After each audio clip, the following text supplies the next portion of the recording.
Court ने शुक्रवार को मुंबई के एक कॉलेज के उस परिपत्र पर आंशिक रूप से रोक लगा दी है जिसमें कॉलेज परिसर में हिजाब, बुर्का, नकाब पहनने पर पाबंदी लगाई गई है। सुप्रीम कोर्ट ने साथ ही ये भी कहा कि छात्राओं को यह चयन करने की पूरी स्वतंत्रता होनी चाहिए कि वह क्या पहने। शीर्ष अदालत ने यह भी कहा कि शैक्षिक संस्थान छात्राओं पर अपनी पसंद को नहीं थोप सकते। मुंबई के कॉलेज में हिजाब, बुर्का और नकाब पर पाबंदी को लेकर काफी विवाद हुआ था। इस मुद्दे पर राजनीतिक बयानबाजी भी सामने आई थी। सुप्रीम कोर्ट ने टिप्पणी करते हुए पूछा कि क्या आप लड़कियों के बिंदी या तिलक लगाने पर भी प्रतिबंध लगाएंगे। मुंबई के कॉलेज ने हिजाब, नकाब और बुर्का पर पाबंदी लगाते हुए बाद में जींस पर भी पाबंदी लगाई थी। न्यायमूर्ति संजीव खन्ना और न्यायमूर्ति संजय कुमार की पीठ ने एनजी आचार्य और डी के मराठा कॉलेज चलाने वाली चेंबूर ट्रॉम्बे एजुकेशन सोसाइटी को नोटिस जारी किया और 18 नवंबर तक उसे जवाब तलब किया है। पीठ ने मुस्लिम छात्रों के लिए ड्रेस कोड को लेकर उत्पन्न नए विवाद के केंद्र में आए कॉलेज प्रशासन से कहा कि छात्रा को यह चयन करने की आजादी होनी चाहिए कि वे क्या पहने और कॉलेज उन पर दबाव नहीं कर सकता।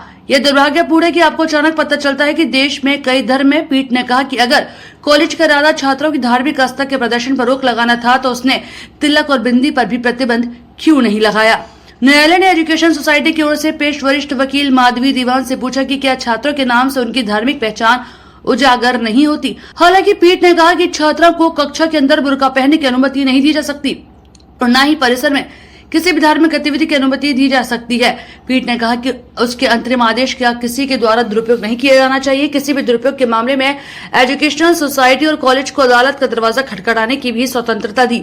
शीर्ष न्यायालय परिसर के अंदर हिजाब, बुर्का और नकाब पर प्रतिबंध लगाने के कॉलेज के फैसले को बरकरार रखने वाले बम्बई उच्च न्यायालय के फैसले को चुनौती देने वाली याचिका पर सुनवाई कर रहा था। जैनब अब्दुल कयूम सहित अन्य याचिकाकर्ताओं की ओर से पेश वरिष्ठ वकील कोलिन गोंजाल्वेस और वकील अबिहा जैदी ने कहा कि प्रतिबंध के कारण छात्राएं कक्षाओं में शामिल नहीं हो पा रही हैं। संविधान के कोर्ट में अब चीजें हैं तो इसलिए इन पर कोई भी टिप्पणी करना अनुचित है, लेकिन भारतीय जनता पार्टी के लोग, उनके समर्थक वर्ग और उनका समर्थक मीडिया कहीं न कहीं इन सारी चीजों को, कानूनी चीजों को पछड़े में डाल करके देश में सांप्रदायिक जो माहौल करना चाहता है उसका अब देश का युवा विरोध कर रहा है, देश की महिलाएं विरोध कर रही हैं। युवा अपने बेरोजगार से मुक्ति चाहता है, बेरोजगारी से मुक्ति चाहता है, अपनी नौकरी चाहता है, महिलाएं महंगाई से मुक्ति चाहती हैं और ये लोग इसको, इन सब लोगों को मंदिर और मस्जिद में अटकाए हुए हैं।